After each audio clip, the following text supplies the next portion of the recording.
Always Let me tell you something. I took your music to Hot 97. So I'm gonna tell you how this went. Yeah, talk to them. This is joprah time, right?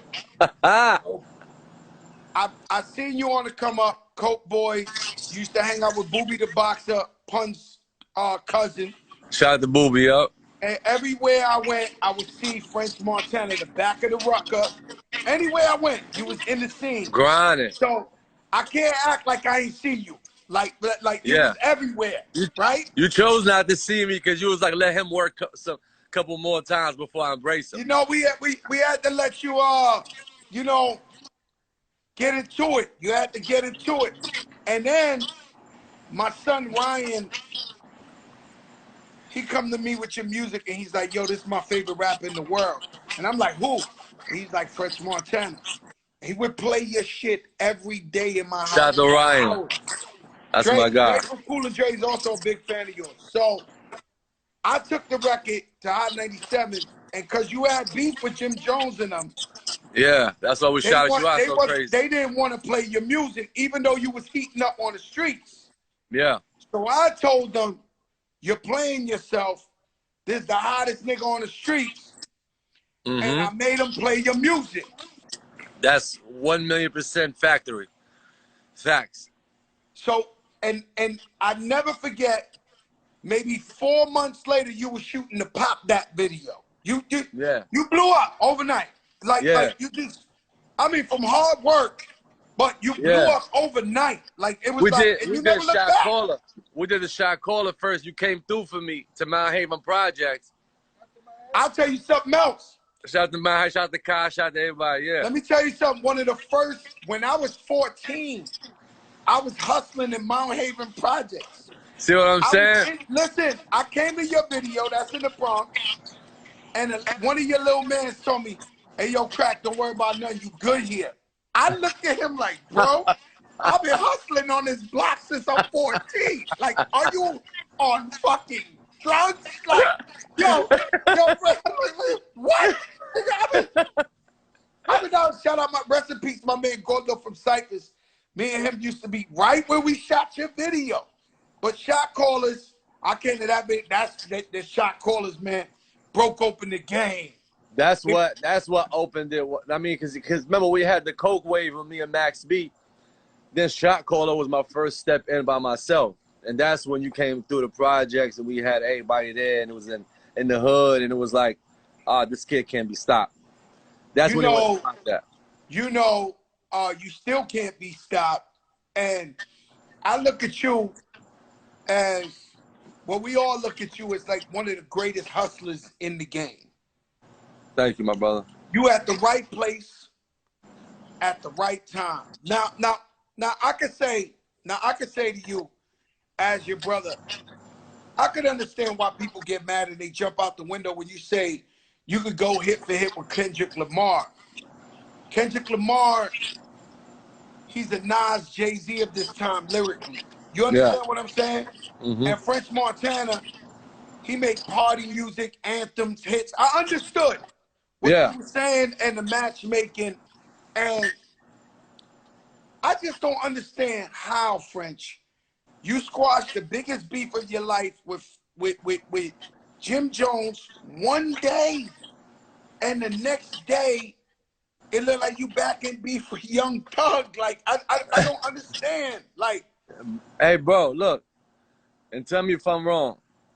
I'm sitting here trying to figure out and explain to people why I feel like me and Kendrick could go head to head, hit for hit. See, a lot of people didn't listen to the question when I said it. So as I'm sitting there trying to explain to people, Young Thug come out of nowhere and call me a fool. And Crack, we come from the Bronx. You don't call no grown man a fool because you have an opinion. Then trying to backtrack and be like, that was my musical opinion. That's, you, Crack, you don't do that. You don't call nobody a fool as a musical opinion. I know and you know, and all I did, it happened to me my whole life. I get it. Yeah, so all I did, I want the people to know, all I did was stand up for myself at every situation. The Jim Jones beef, that was Max beef, but he's my brother. So his beef is my beef. And that's not beef with Jim 15 years because of Max. And I still didn't squash the beef with Jim until Max said, it's all good. So that's what type of guy I am. You know what I'm saying? So you're not going to come and call me a fool knowing it's about something else that had nothing to do with me and Kendrick, just so you come out like, it was whack. It was whack, and I hate that it happened like that. Since it's Ramadan, it's my second day fasting. I want to, do the positive thing here and stay out the way of the trouble. Because at the end of the day, we all, me, Thug, and Kendrick is 3 different artists. You know what I'm saying? So I just feel like, I want everybody to do their thing. I ain't got no beef with them. It wasn't no real beef. You know what I'm saying? It was a miscommunication about something. And as far as the Kendrick thing, I guess Hot 97, bro, you know how he's one of the biggest and toughest critics in the game. You know what I'm saying? High 97 home team. So when they went and did that, at least people was like, all right, there's a debate. Yeah, it is a debate just as far as how you saying it, playing it hit for hit. But we all know he's a GOAT. We all know he's the top of the food chain. We all know what Kendrick is. It's not like it's in a like everybody know he's the GOAT. I love Kendrick. Kendrick's one of the first people to embrace me when I came into the game. Like I wasn't talking bad about him. I was just putting myself in the test when it comes to them hits. Have you talked to Kendrick yet about this whole little shit going on? No, I haven't spoke to Kendrick.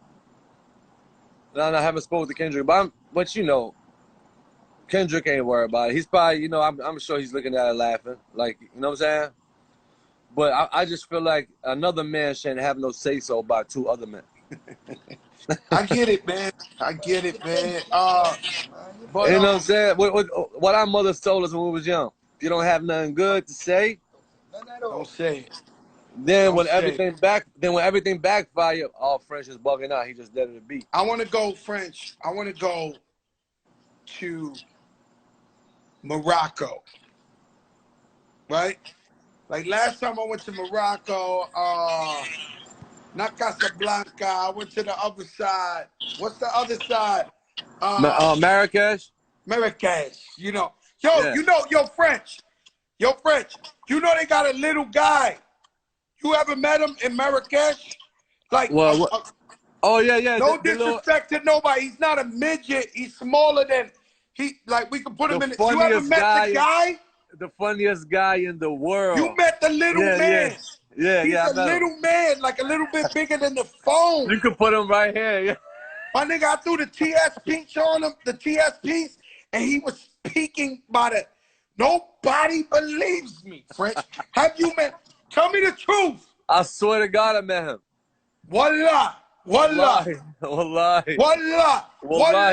Yo, listen. You met the little man, right? He be dressed in his suit, like the little button. Yeah. I met the little man. Nobody believes me. I was trying to get him his paper so I could do a movie with him out here. Listen, French. I have told 1 million people that story, and nobody believes. Nah, he's the illest. He's like man. this. The size of your hand. He's a man, but he's a little. He's like the size of your hand. You can size of your hand. And he wear the suit. He's like, he's gangster. Yo, French, you know this guy, right? Yo, I swear to my mother, I was trying to get him to do a movie out here. I'm trying to get him his paper. Oh my God, I love that dude, man. He's a little man. Nah, he leave a mark in your life. When you see him one time, you remember him for the rest of your life. You never seen nothing like that. Nah. He's a man. Yeah. Like I hope y'all understand. Yo, listen, guys, I'm not joking. Was he with a big guy when you saw him? No, he was like this. Yeah. He's like this tall from here to here, like and like it's a man.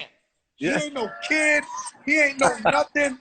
I swear to God, Timbo, every time I tell people that story. He be rolling with a big guy, security. So he look crazy.